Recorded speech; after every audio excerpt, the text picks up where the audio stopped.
कुछ ही जंगल ऐसे होते हैं जिनकी जड़ें मानव इतिहास में बहुत गहरी धंसी होती हैं। गुनगुने भूमध्य सागर के आसपास के युगों पुराने जंगल, जहां प्राचीन सभ्यताओं ने अपने देवताओं की कल्पना की, जहां रेसिन, रॉक रोज और टाइम की गंध देवताओं की मूर्तियों के आसपास फैली होती थी। इन्हें उन पौधों से निकाला जाता था जो यहाँ की नरम रेतीली जमीन पर उगते हैं। भूमध्य सागर के चीड़ के जंगलों में तपती धूप इन्हें पालती है। भूमध्य सागरीय इलाके के प्राचीन देवताओं का घर, जो पेड़ों और झाड़ियों से सजा है और जहां तकरीबन मिथकीय जीव आकर बस जाते हैं। एक ऐसा इलाका जहां खारा पानी, चीड़ के घने जंगल और गर्म सफेद रेत तीनों एक साथ मौजूद हैं। ये वही जीव हैं जो प्राचीन खाड़ियों में फलते फूलते हैं और जिनका जिक्र मिथकों और प्राचीन दस्तावेजों में भी मौजूद है।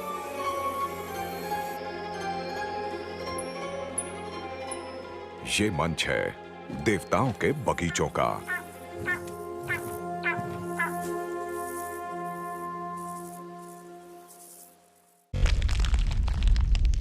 भूमध्य सागर का सबसे आदर्श मौसम है गुनगुना और सौम्य।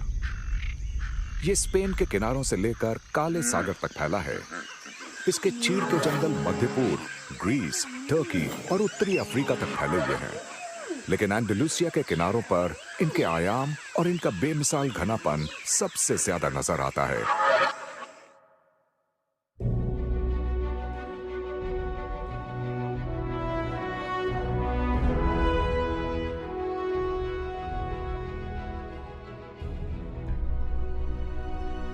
भूमध्य सागर की अपनी जलवायु है। गर्मियों का लंबा और तपता हुआ मौसम, वसंत कम समय के लिए और धमाकेदार लेकिन ठंडा गर्म सर्दियों का मौसम। सबसे बड़ी बात, यहां बारिश बहुत कम होती है।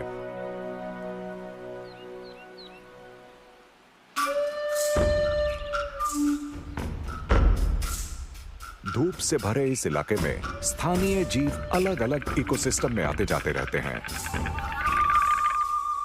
वो कभी कभी तटीय जंगलों की शाखाओं के बीच छिपे रहते हैं,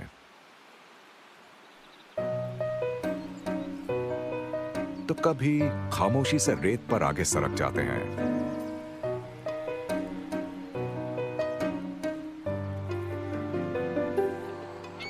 कुछ जीव जंगल के बीचों बीच मौजूद मीठे पानी में छपाक से डुबकी लगाते हैं।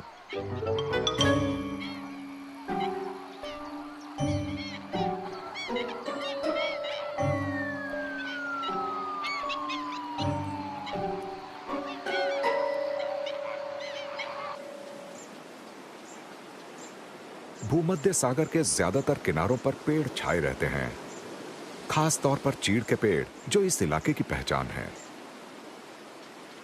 इस जंगल की छत पर सफेद सारस अपने घोंसलों को आखिरी रूप दे रहे हैं। ये एक रोमानी परंपरा की तैयारी भी कर रहे हैं। नर और मादा दोनों मिलकर घोंसला बनाते हैं।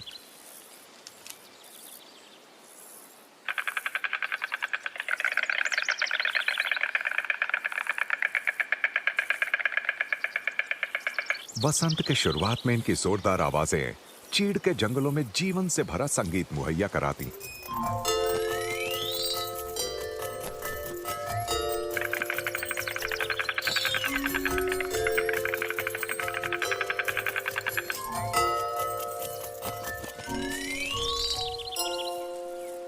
भूमध्य सागर के चीड़ के पेड़ समुद्र के एकदम किनारे तक उग सकते हैं। ये चट्टानों के बीच भी उग जाते हैं और रेतीले किनारों पर भी। भूमध्य सागर के चीड़ के जंगल वो इलाका है जहां दुनिया के ज्यादातर मिथक शुरू हुए हैं। इनमें शामिल हैं तमाम जंगली जानवरों की कहानियां। आज भी हम हजारों साल पुरानी इन कहानियों को बड़े कौतूहल से सुनते और सराहते हैं, उनमें तथ्य खोजते हैं।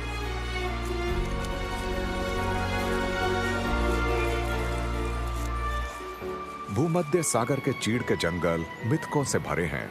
यहाँ हकीकत और कल्पना आपस में घुल मिल जाती हैं।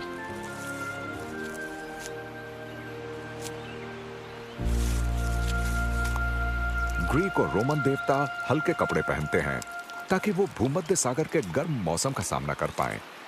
यहाँ साल भर औसत तापमान 20 डिग्री सेल्सियस तक रहता है, पर गर्मियों में ये 40 डिग्री तक पहुंच जाता है।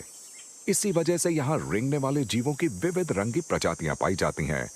इनमें कछुए, सांप और बहुत कम नजर आने वाले गिरगिट भी शामिल हैं। चीड़ के इन बगीचों में यूरोप का इकलौता गिरगिट रहता है। मिथकों के मुताबिक गिरगिट सूरज का उपासक है और हमेशा इसकी गर्दन सूरज की तरफ मुड़ी हुई रहती है।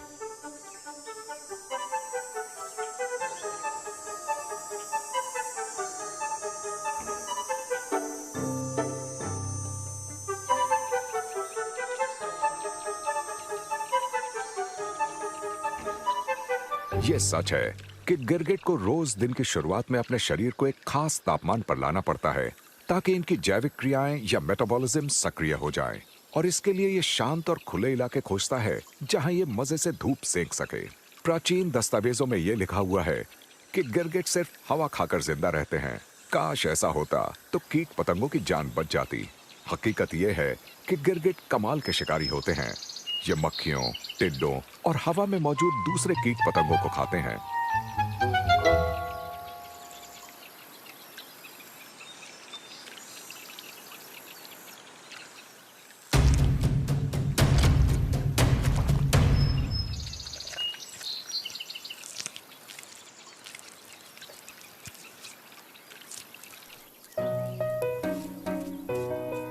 सबसे बड़े और सबसे मजबूत गुबरैलों यानी बीटल को गिरगिट नहीं खाते,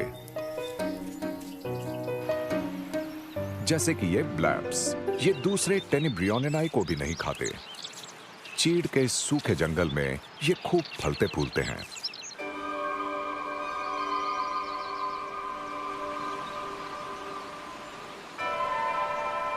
सच ये है कि चीड़ के जंगल में बीटल या गुबरैलों की दर्जनों प्रजातियां पाई जाती हैं, और प्रजनन के लिए भी एक बहुत खास दौर है जब खाने की भरमार है और तापमान भी साथ निभाता है।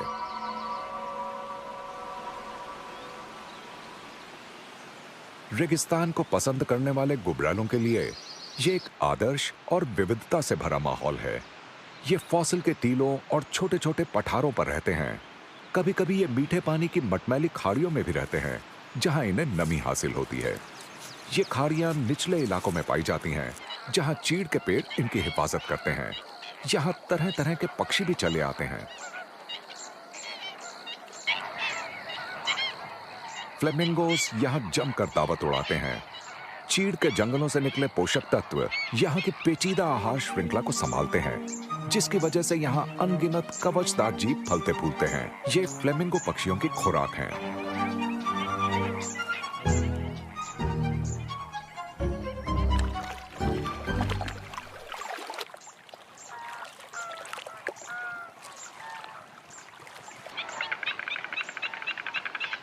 लेकिन वसंत की शुरुआत में फ्लेमिंगो पक्षियों का ध्यान खाने की बजाय मिलन पर ज्यादा रहता है। मिलन के इस मौसम में ये कभी कभी मस्त होकर थिरकते भी हैं।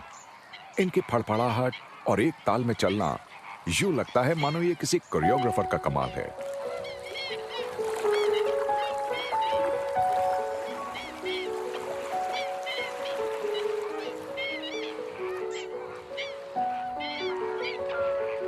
फ्लेमिंगो यहां अपनी अदाओं के जलवे बिखेरते हैं। ये अपने लाल पंखों का दिखावा भी करते हैं।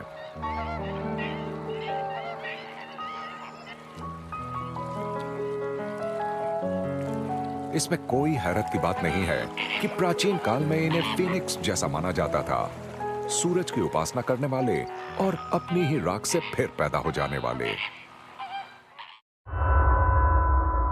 चीड़ के इन जंगलों का फैलाव, इसका घनापन और इसके कुछ पेड़ों की बेमिसाल ऊंचाई, जहां रहता है एक और पक्षी जो मिथकों का हिस्सा बन चुका है। स्पेनिश इंपीरियल ईगल इस विशाल जंगल के खामोश कोनों में अपना घर बनाता है।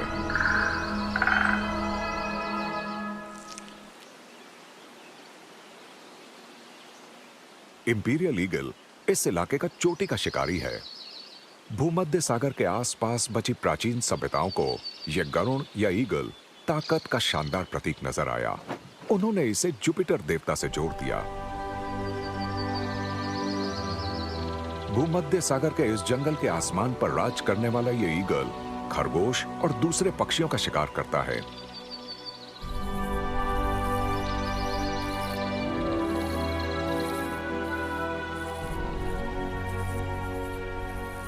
ग्रीक लोग जानते थे कि इसकी नजर कितनी पैनी है, जबकि रोमन लोगों ने इसे अपने फौजी झंडे पर जगह दी थी, शायद इसकी ताकत की वजह से। आज इसकी ताकत का परचम है चीड़ के ये पेड़, जो समंदर के किनारे सीना ताने खड़े हैं। इन जंगलों में जब गर्मी से थोड़ी राहत मिलती है, तो ये विशाल पाइन फॉरेस्ट बीटल यानी ब्लैप बाहर निकल आते हैं। चीड़ के पेड़ और इन गुबरैलों ने खुद को इस इलाके के हिसाब से ढाल लिया है। चीड़ के पेड़ गर्मी और सूखे को झेल सकते हैं, क्योंकि इनकी जड़ें काफी गहरी होती हैं और पत्तियां सुइयों जैसी, जिससे इनके भीतर पानी की कमी नहीं हो पाती।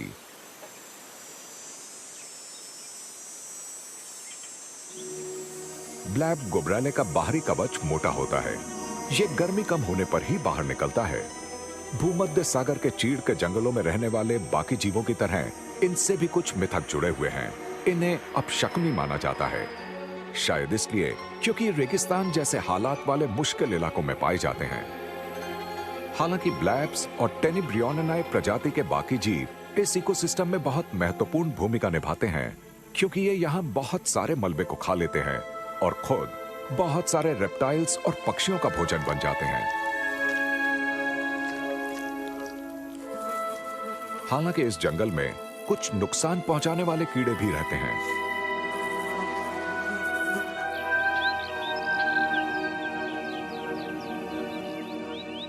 पाइन प्रोसेशनरी मौत की ये इल्ली यानी कैटरपिलर चीड़ के नन्हे पेड़ों को निशाना बनाती है और उन्हें तबाह कर डालती है।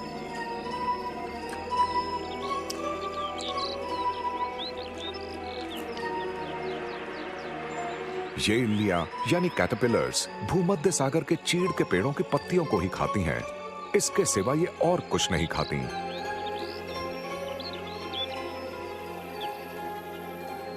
एक पेड़ को सफाचट करने के बाद इनका कई सदस्यों वाला कारवां दूसरे पेड़ों पर पहुंच जाता है।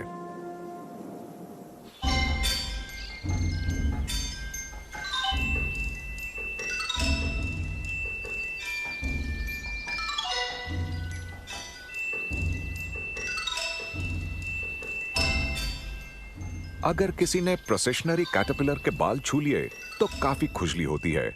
यही बात इन्हें अपने दुश्मनों से बचाती है।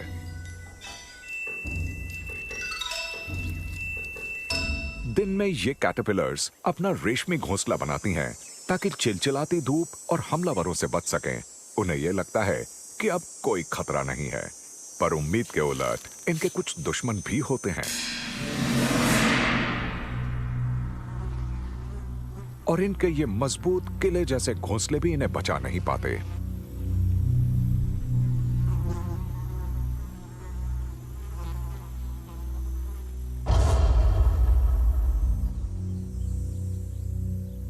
नन्हे और जानलेवा पैरासिटिक वॉस्प्स इन रेशमी तंबुओं में घुस जाते हैं और यहां आराम कर रहे कैटरपिलर्स पर अपने अंडे देकर निकल जाते हैं।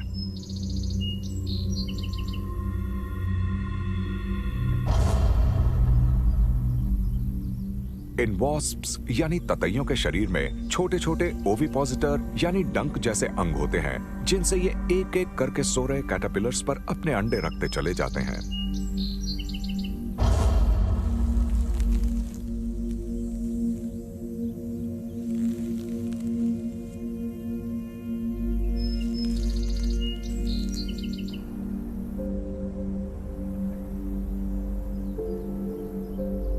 चीड़ के पेड़ की शाखाओं पर एक और कॉलोनी रहती है, वो भी बहुत बड़े पैमाने पर।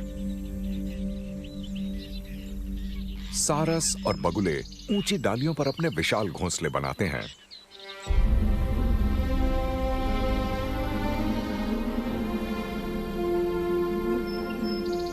सारसों को प्राचीन काल से ही सराहा गया है, उनके घोंसले के लिए, उनके समर्पण को देखकर और उससे भी जरूरी अपने चूजों की देखभाल के लिए।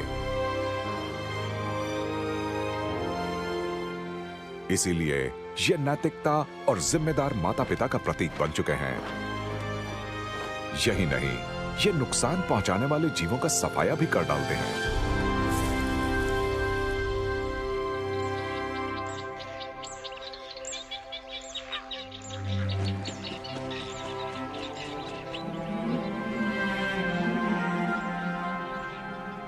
सारस इस इकोसिस्टम के हर पहलू का फायदा उठाते हैं।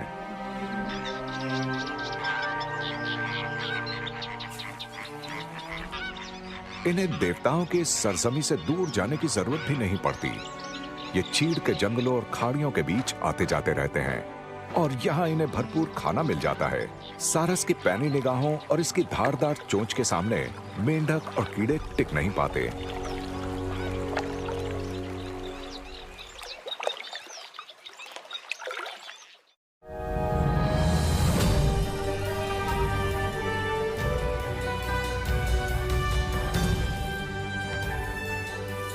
चीड़ के इन पेड़ों के ऊपर चूजे तेजी से बड़े हो रहे हैं।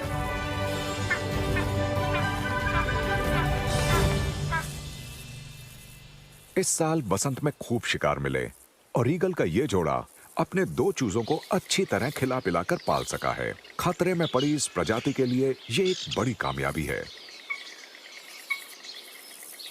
ये इंपीरियल ईगल अपने चूजों को तब तक पालते हैं जब तक ये अकेले जीने लायक नहीं हो जाते। मादा अभी भी गोश्त के टुकड़े चीर फाड़ कर अपने चूजों को खिला रही है।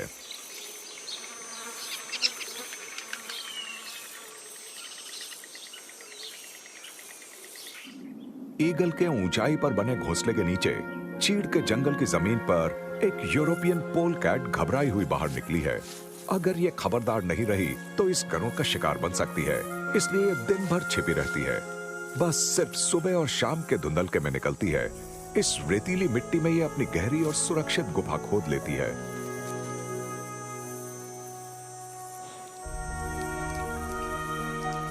पोल कैट के लिए चीड़ के ये जंगल सबसे अच्छा घर है। यहाँ तरह तरह का खाना भरपूर मात्रा में मौजूद है, चाहे कीड़े हों या फिर फल। इससे पहले कि गर्मी बर्दाश्त से बाहर हो जाए, ये अपने इलाके में छानबीन करके अपने बिल में लौट आती है और मजे से सो जाती है।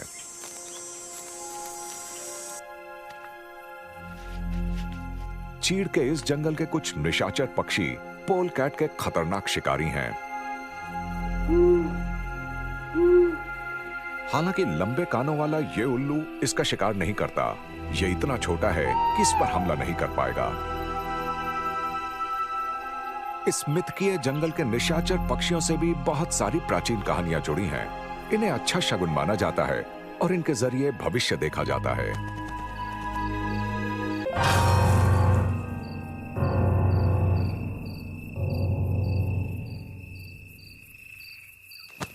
इनके संवेदी अंग इतने पैने होते हैं कि अंधेरे में भी ये जादुई तरीके से आ जा पाते हैं और रोज रात को कुछ बेखबर चूहों, श्रू या वोल का शिकार करते हैं। लंबे कानों वाले ये उल्लू स्टोन पाइन, एलेप्पो पाइन और मैरीटाइम पाइन के बीच मंडराते हैं।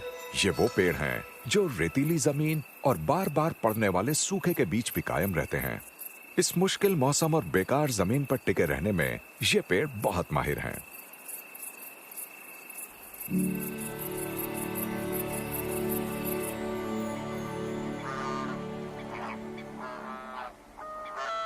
सबसे खुशनसीब चीड़ वो होते हैं जो यहाँ की स्थायी खाड़ियों के पास उगते हैं।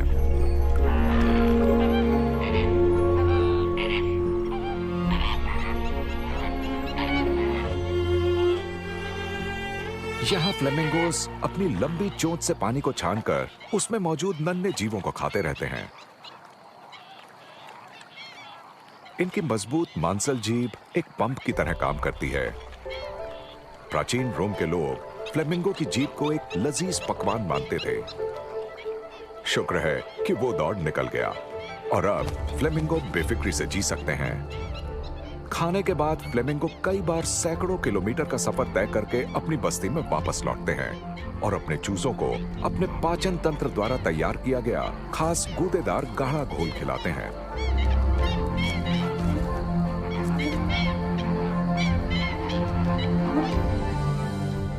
भले ही ऐसा लगे कि भूमध्य सागर के चीड़ के इन जंगलों में जैसे वक्त ठहर सा गया है, ये गर्म और खूबसूरत बगीचे कभी देवताओं का इलाका हुआ करते थे, जहां साल भर कुछ भी बदलता नहीं था। पर हकीकत इससे बिल्कुल अलग है।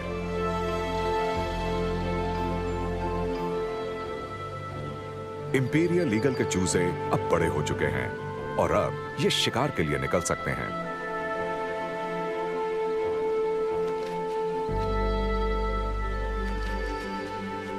हालांकि भूमध्य सागर के चीड़ के इन जंगलों पर लगातार खतरा मंडरा रहा है, इसके बावजूद यहां इन चूजों के जीने के लिए सब कुछ मौजूद है।